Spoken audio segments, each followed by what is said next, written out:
Dear students, good morning to all of you. Welcome to this virtual class. Today we'll start the new chapter, that is Foreign Trade of India, Features, Problems and Policies. Last period we have already discussed about the large scale industries, small scale industries, cottage industries, important of that important of the small scale industries and cottage industries, IPR 1956. All these points we have already discussed. So far the 1950 to 1990 is concerned. Now we'll start that foreign trade of India. Foreign trade includes that mainly two terms. One is import, another is that exports. I don't want to discuss the meaning of imports and exports because you are the 12th class students. So foreign trade has two aspects. One is that imports, or that is the imports of the goods and services, and number two is that export of goods and services. Both these make different significance for the countries of economic growth. So first we will discuss imports and economic growth. No doubt, due to that globalizations, privatization and liberalization since the 1991, there is the import and exports takes place, that very significant role for the economic growth. But we are discussing before that 1991, that is the 1950 to 1990.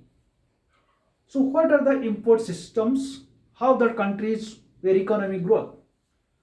Dear students, you have already known the name of the country, that is the Japan. So this country possesses that biggest significance role for that steel plant, or we may say that steel industry. But you will be surprised, for that steel plant we need the different raw materials. Among all them, iron ore is the most important raw materials for that steel plant. But that country Japan, which has not sufficient iron ore for the steel plant. So where does that Japan get that steel plant?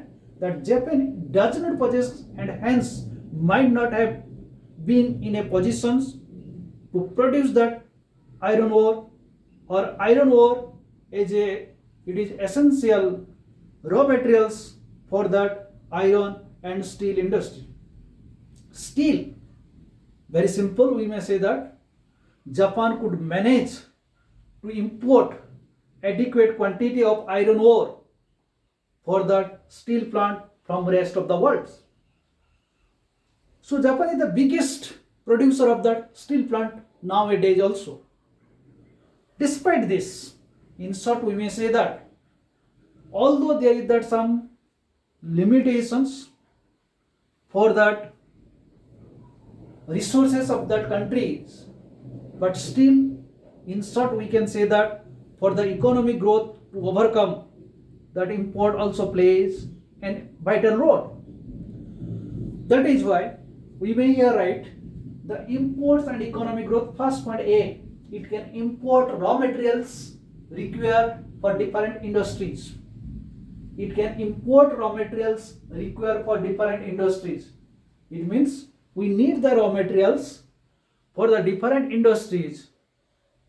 If we will not import these raw materials, the industry could not set up that country, or industry cannot produce that much goods for that need of that country's peoples. That is why we can import the raw materials which require for the different industries. Second point, it can import capital goods required to set up and export industries. It may be possible one country has that sufficient raw materials, but if that country has no machines, that is called capital goods, machines, which is not available for that particular point of view of that country could not be able to produce that different types of consumer goods. That is why we need that import that kinds of machines for the production of that goods and to expand of our industries. So it can import capital goods required to set up and expand industries. Thirdly, it can import technology to improve its productivity. It means one country may export of its latest technologies in that IT sectors, or one country can produce that maximum capital goods by the help of the new technology, by the implementation of the new technologies, by the techniques. The country is capable to produce the different kinds of machines. So if that machine will not be imported for our country or any other country, the country is not able to produce the different kinds of goods. So that raw materials are to be called that useless. So that is why it can import the technology to improve the productivities. If that machines is available, if you don't know how to run that industries, how to run that machines, capital goods, because you will see in the different hospitals, there is a different types of big machines are there, but there is no technical persons. So that machine is not functioning properly. The people, we are not getting that sufficient benefits from that machines. That is why we need the technological person or technical persons to improve our productivity. Fourthly, it can import food grains and other consumer goods to meet the domestic requirements. Even if there is any kinds of disaster, even if there is any country faces the different kinds of famines, droughts, or any kinds of natural calamities, so that time the country required to import that food grains. So it can import that food grains and other consumer goods to meet the domestic requirements. Okay, there is no problem. We have to do that imports. It is very easy task.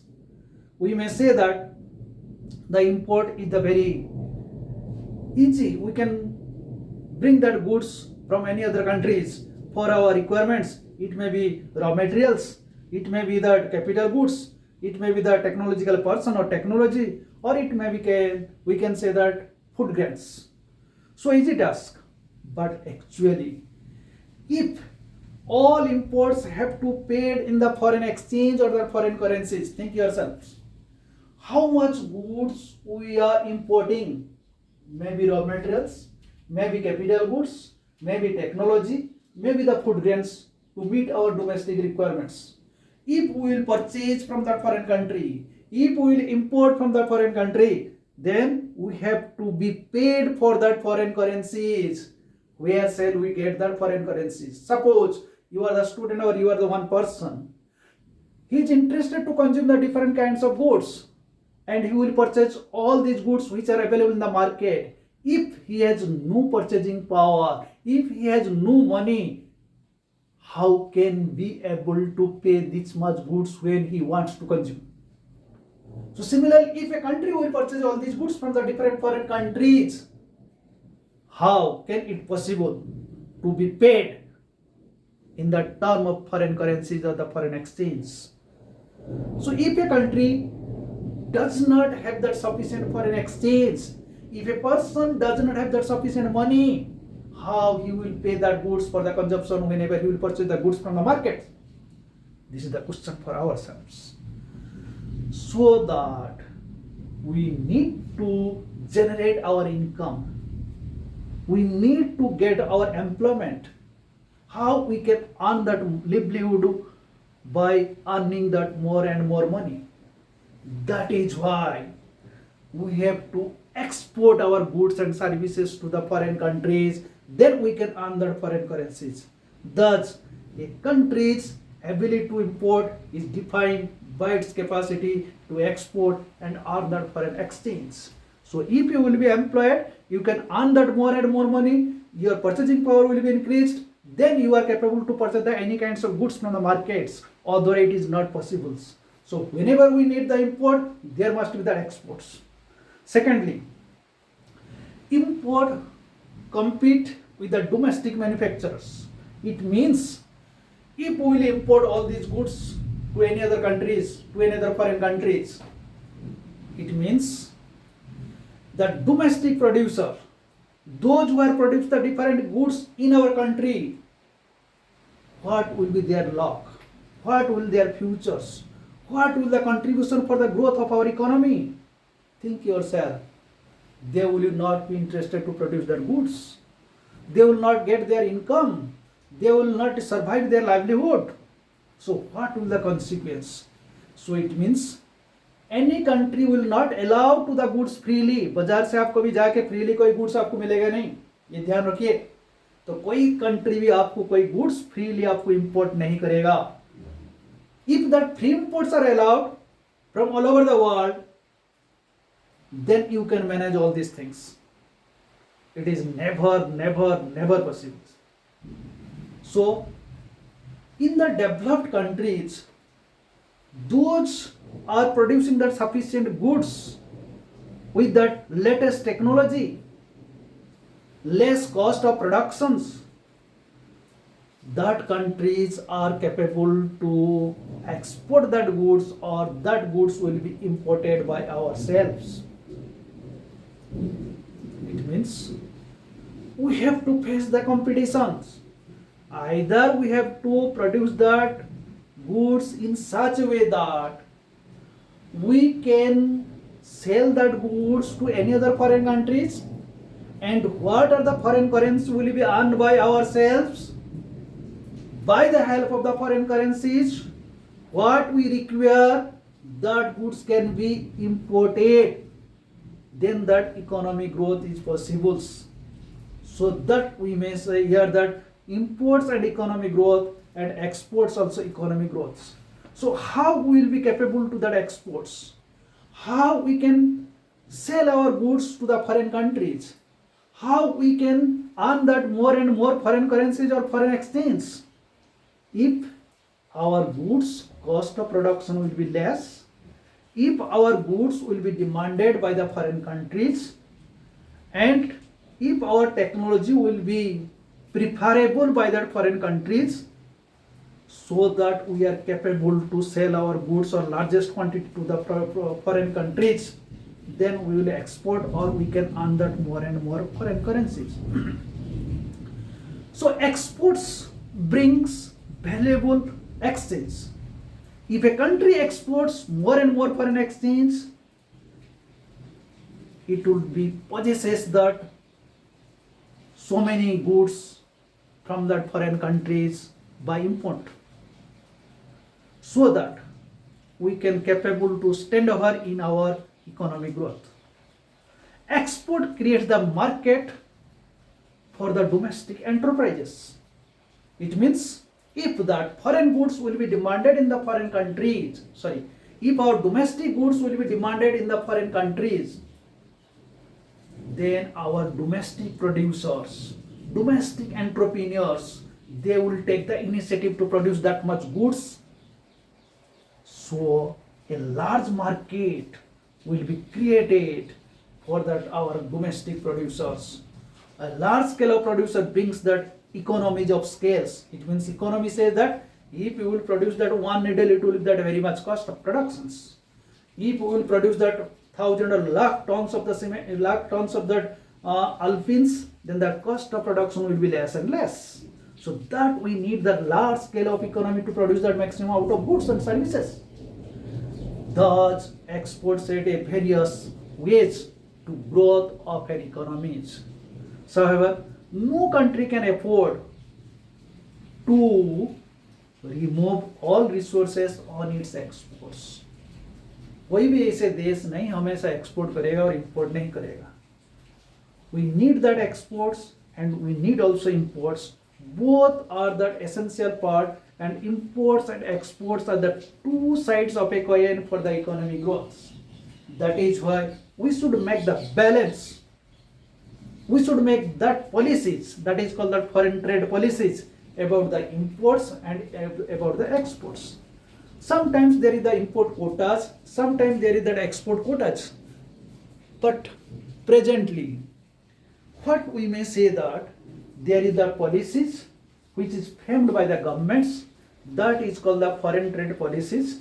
And these foreign trade policies consist 2 points, mainly import substitutions and export promotions. Import substitution and export promotions.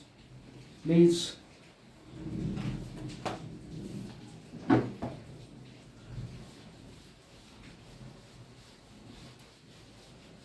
Two terms, import substitutions policies and export promotion. First I will discuss import substitutions.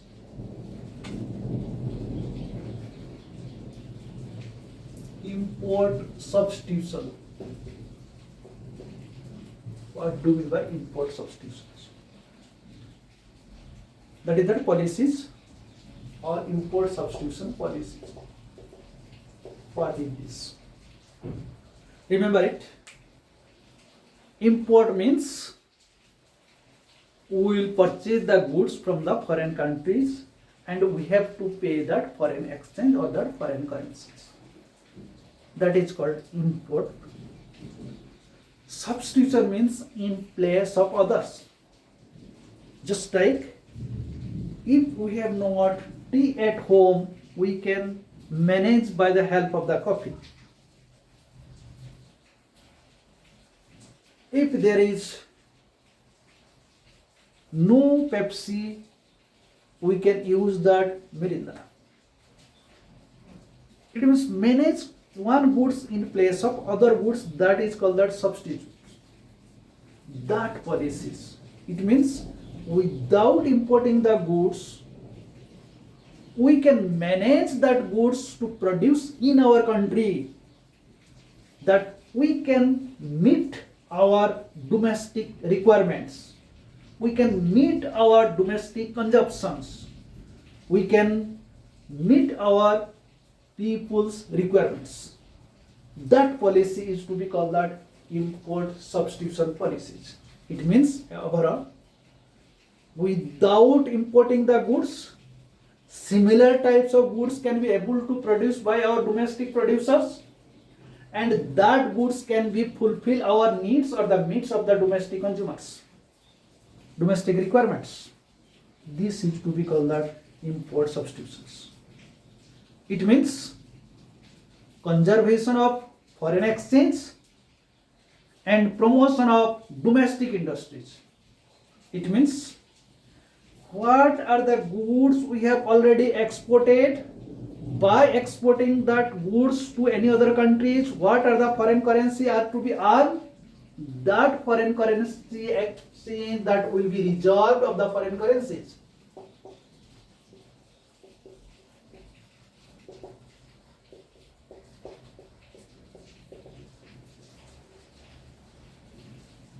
Besides this,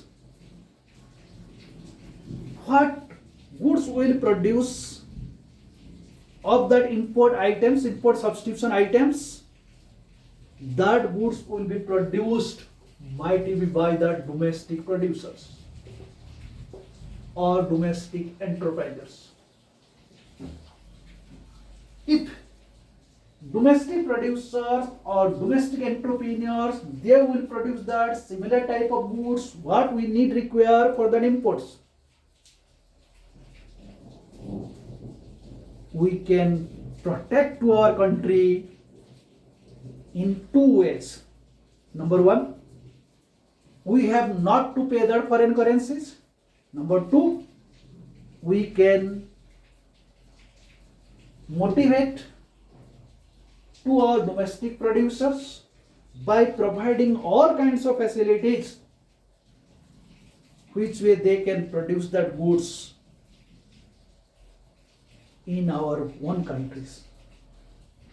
This policies is to be called that import substitution policies. Import substitution policies. So now it is clear what do mean by import substitution policies. It means we prohibited what are the goods we are imported, that goods will not be imports. Prohibited of that foreign goods. Restricted of the foreign goods. that goods will not demanded. Similar types of goods we have to produce our countries. That is to be called that import substitution policies.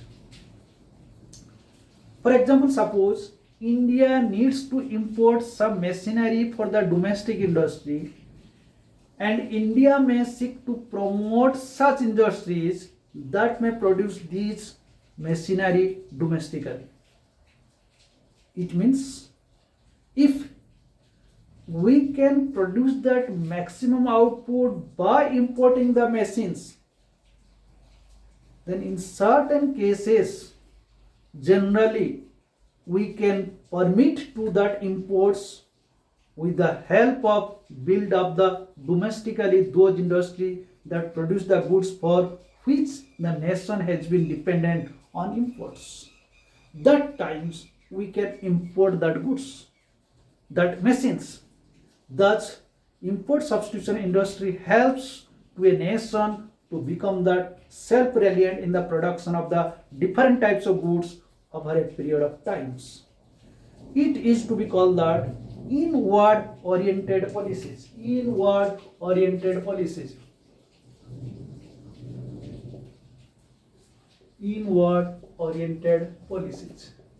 It means that what goods we require, that goods will be produced by ourselves in our domestic countries, will not depend on other foreign countries, or will not depend on that imports of that goods. Such policies is also known as inward oriented policies. Inward oriented policies.